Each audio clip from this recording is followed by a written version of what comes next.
Welcome everybody on behalf of Crossroads Cultural Center. Tonight's event is dedicated to presenting the life and art of Sean Scully. Born in Dublin in 1945, Sean Scully has come a long way from his troubled youth in the suburbs of London to his 2008 exhibition at the Metropolitan Museum of Art, Walls of Light. Arthur Danto famously wrote that his name belongs on the shortest of short lists of major painters of our time. While his paintings consist almost exclusively of stripes, Sean Scully is not an abstract painter.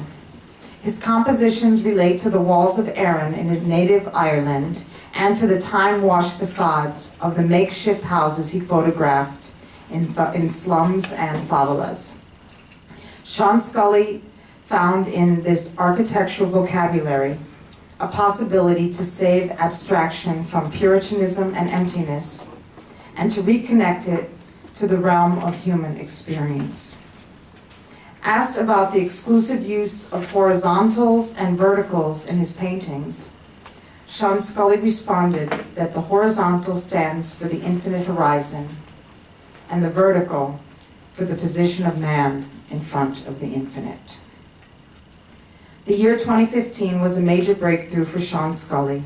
His work was honored at the Venice Biennale, and he had a large retrospective touring Chinese museums, making him the first ever Western artist to receive such recognition.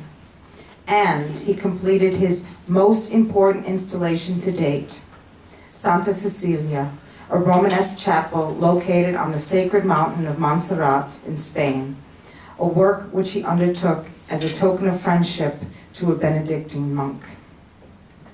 Tonight's presenter is Father Paul ANEL, a member of the Catholic movement Heart's Home and a minister to the artists of New York City. Father Paul is curator of First Things Gallery. A native of France, he graduated with a degree in mathematics. In 1998, he joined Heart's Home, an international Catholic nonprofit organization founded in 1990 to foster and spread a culture of compassion. As a full-time volunteer, he lived for 2 years in a favela near Salvador de Bahia, Brazil, reaching out to the poorest of the poor in the spirit of friendship and compassion that characterizes Heart's Home. Profoundly changed by this experience, he decided to make a lifelong commitment to Heart's Home and started studying for the priesthood. He got a degree in philosophy from the IPC while managing Heart's Home in Colombia for 4 years. In 2005, he moved to Rome, where he got a bachelor in theology from the Pontifical University Angelicum. During that period, he became the editor of Heart's Home's quarterly magazine, for which he also wrote many art-related essays.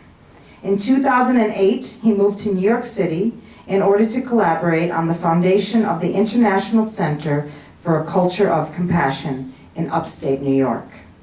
Based in Brooklyn, Father Paul leads an extensive and successful outreach program to the artist community, organizing studio and gallery visits, art discussions, and film screenings.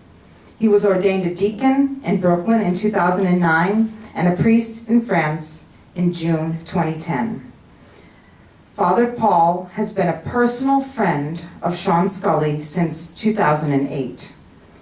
In June 2015, he celebrated the inaugural Mass in Santa Cecilia.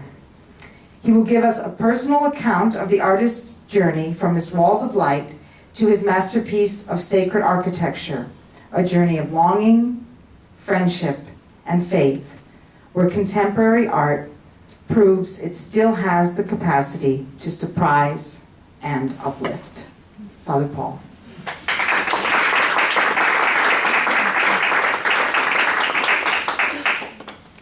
Thank you, Rita. I feel pretty much everything has been said already. I should take questions.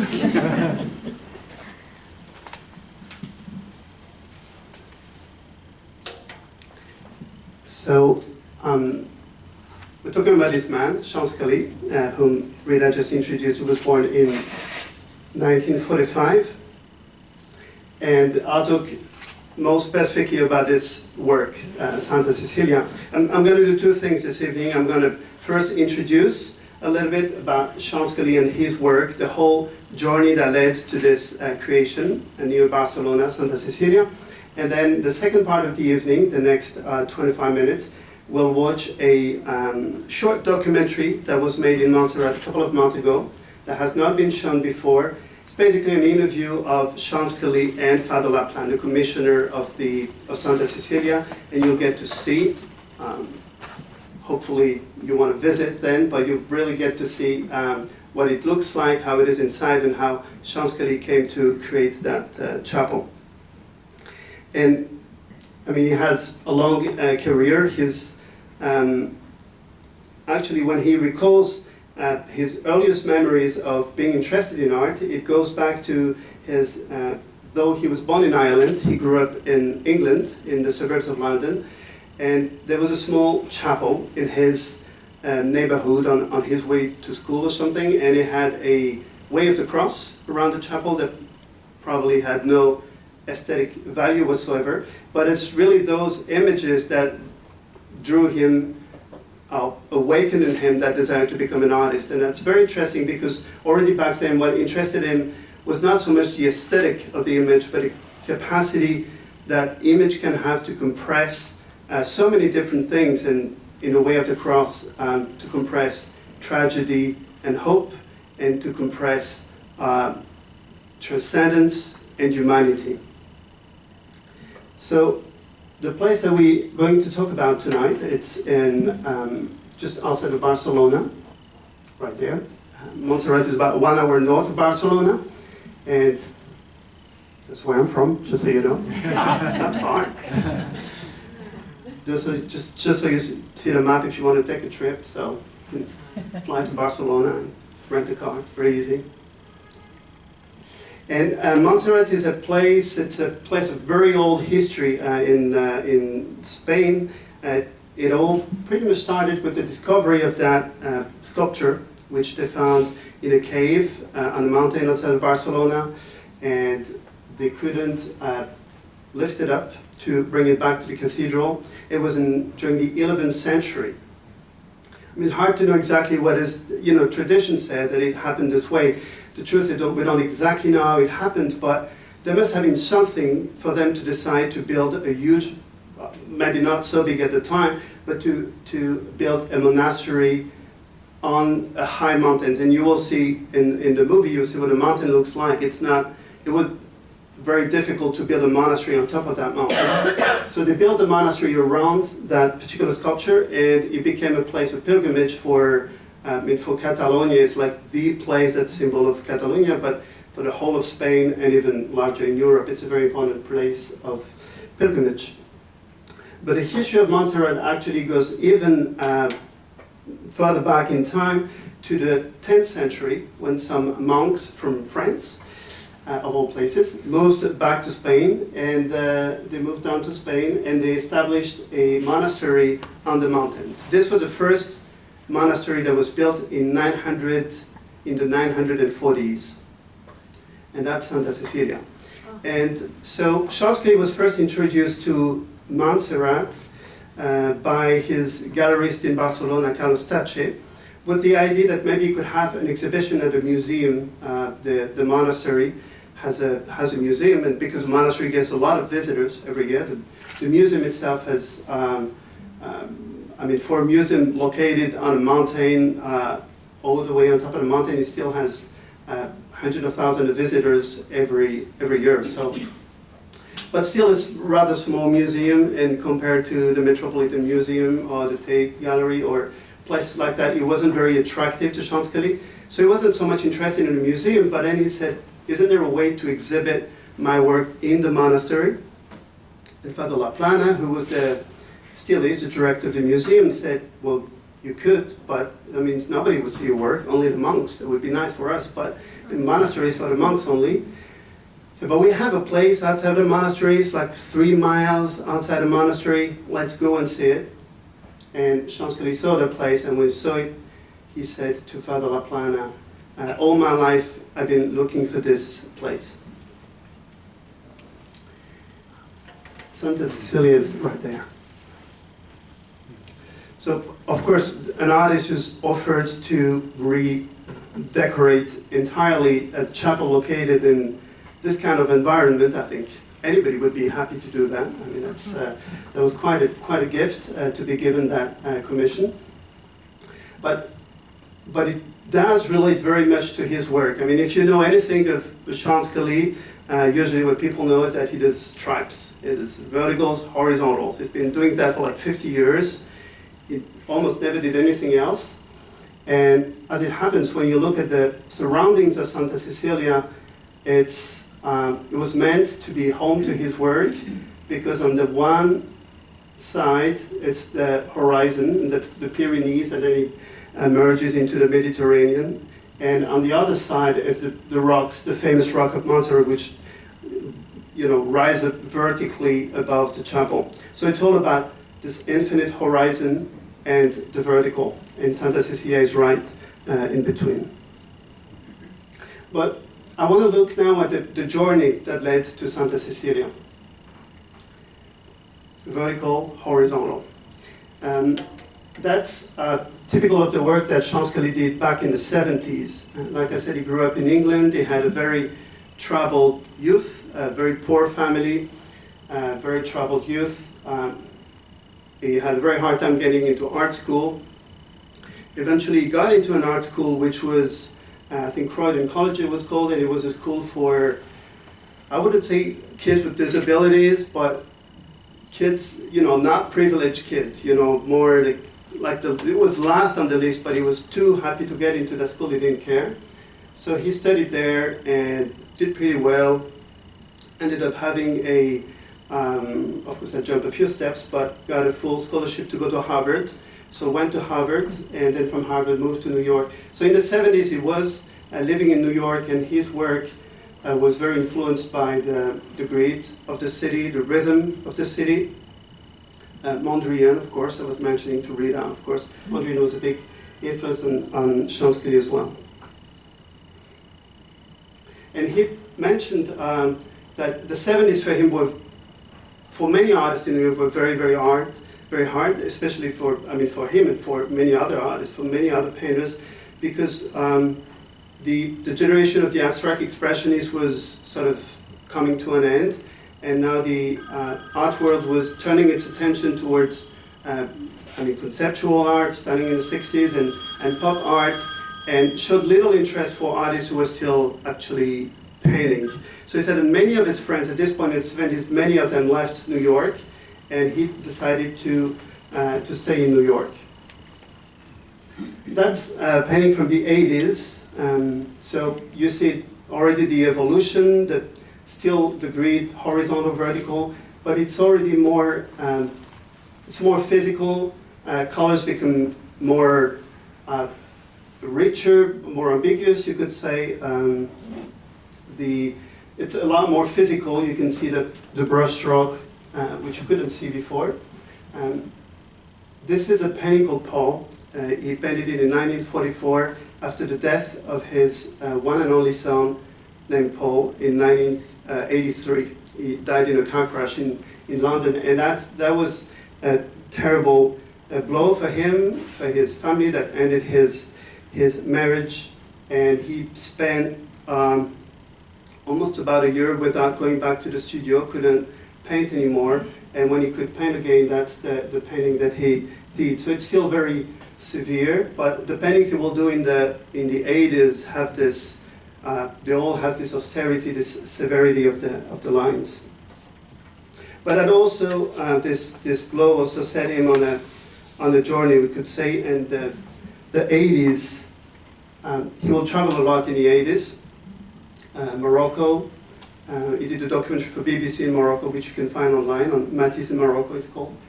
So he traveled to Morocco, traveled to Mexico, traveled to South America, traveled a lot. I think it was on sort of self-discovery journey. And one thing that he did and published during the 90s is a book on facades. It's called The Color of Time. It's not published anymore, unfortunately. I think sometime you can find it on Amazon or eBay. But it's facades of houses from all over the world, mostly from North Africa and South America.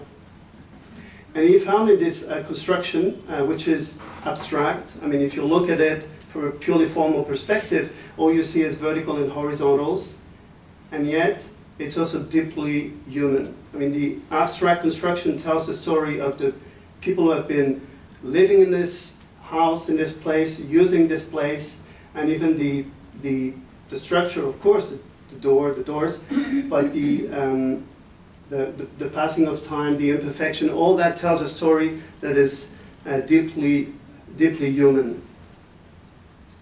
And his journey also brings him to Ireland in search of his own roots. So he spent only first 4 years of his life, and yes, he profoundly, deeply identifies as Irish, if he identifies with any place. I remember once I asked him, who is the person who most influenced you artistically, humanly? Who was your main influence?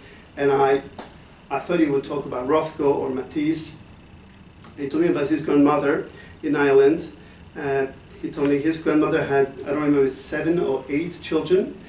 She was alone. Her husband was not there anymore, and she had a couple of jobs. I think she had a guest house, and she did a lot of small humble jobs. She said she worked like 10 or 12 hours a day, and she had, these were his exact words, he said she had a joyful grasp on life.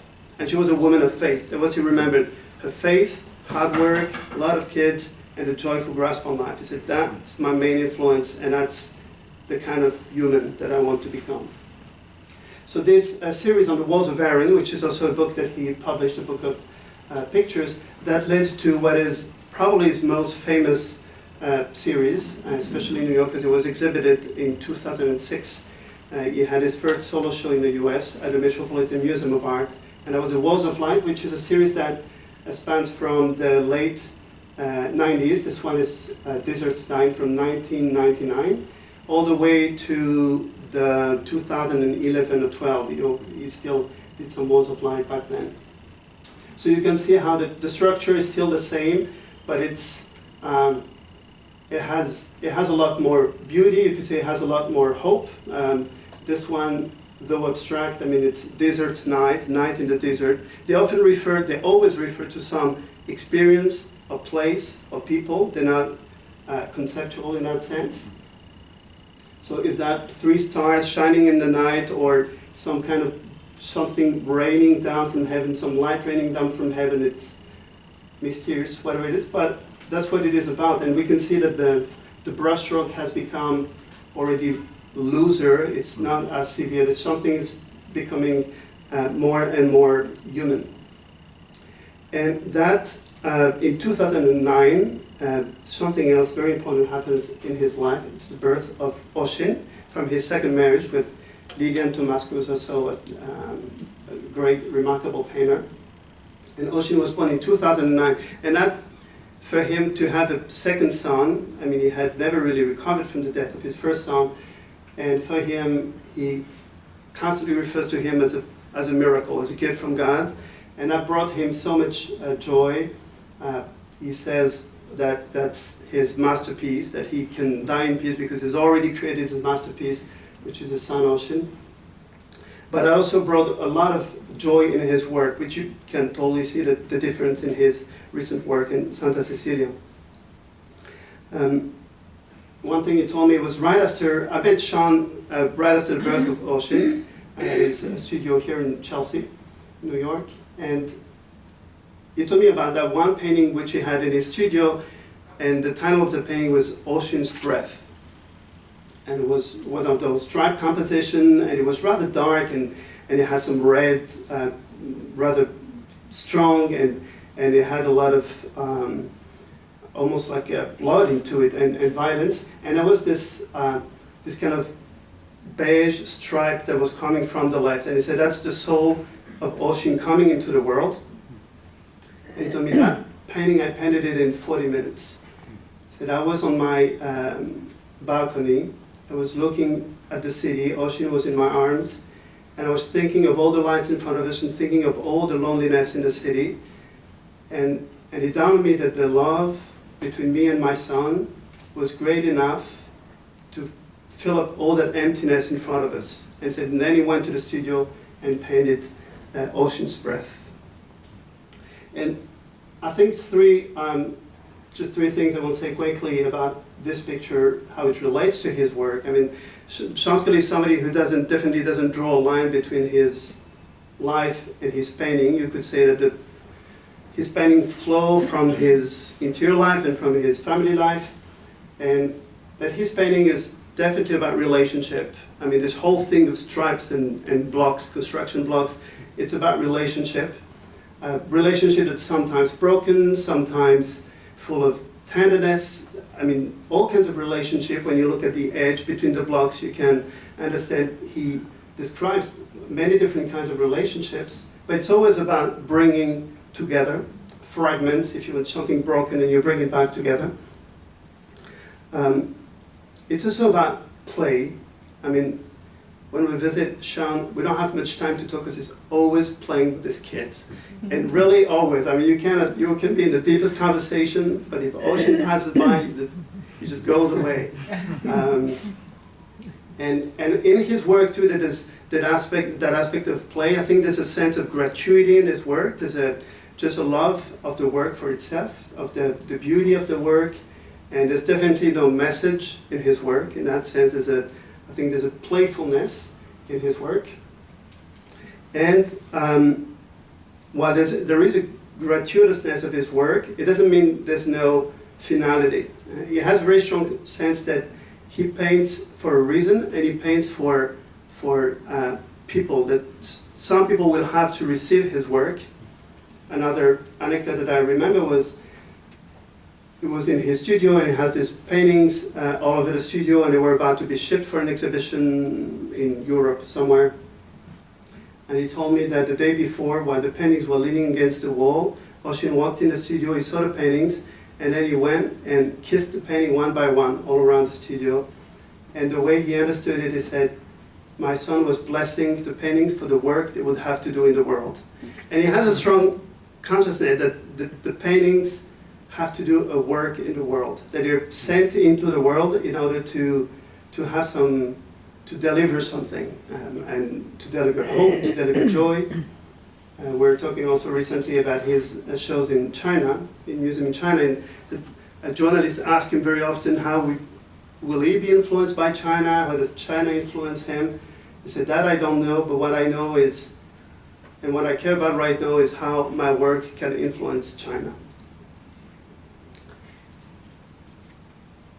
So that's another wall of light from 2011.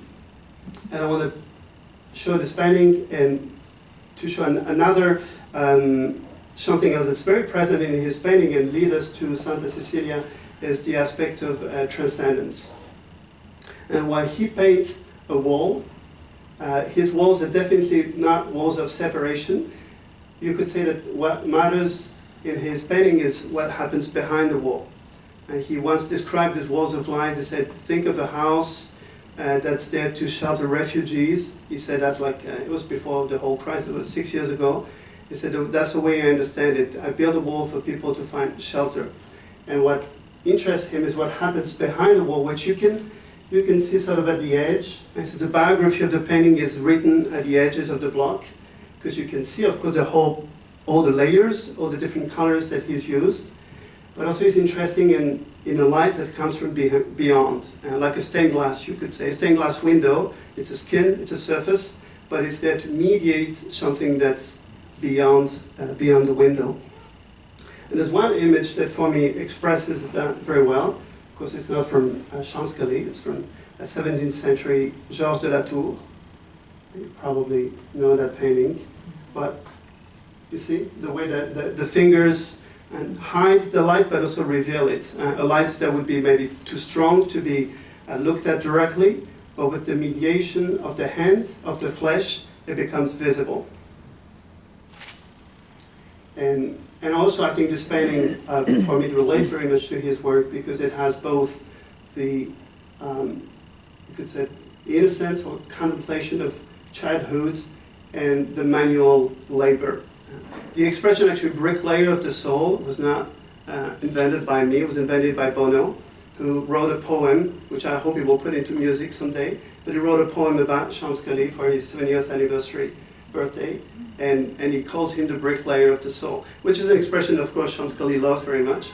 Not just because it comes from Bono, but because it has bricklayers, it's physical, it's hard work, it's manual work.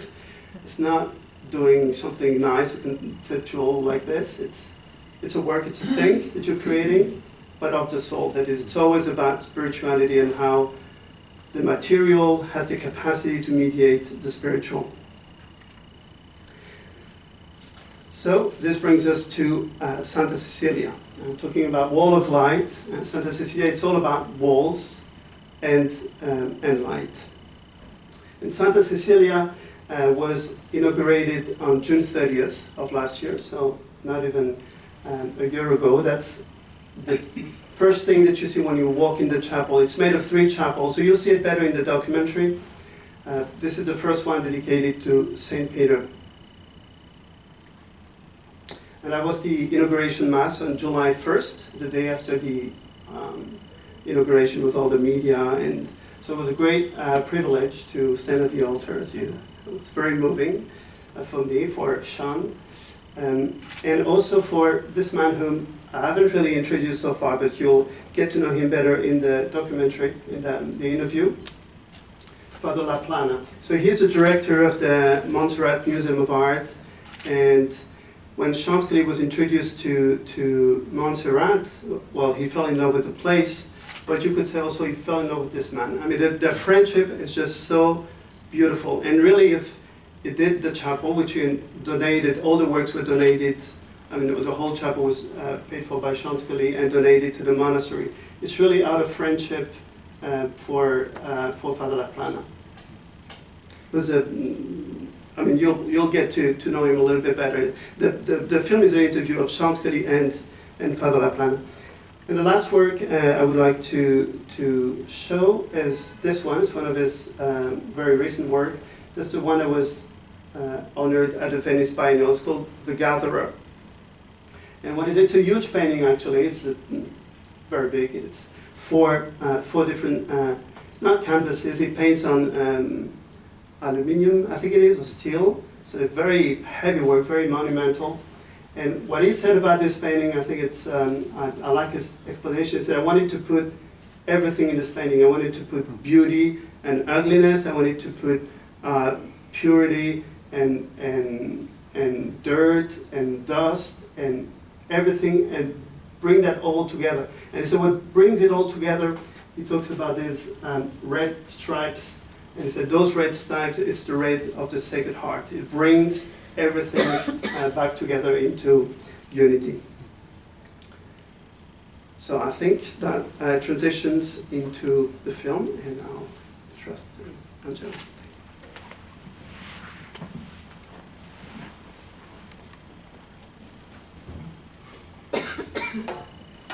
Should we turn all the lights off? Yeah, maybe it's better. Sure.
Sean Scully és molt curiós perquè abans de conèixer nosaltres ell tenia ja la idea, la Montserrat per ell era una cosa ja molt estimada. Ell és un estranger als Estats Units i sap ben bé el que és buscar les seves arrels, sap ben bé el que és, diguem-ne, estar, flotant en un país que no és el seu, tot i que té allà la seva casa i té allà els seus interessos, però no és el seu. I aleshores, quan venia aquí a Montserrat,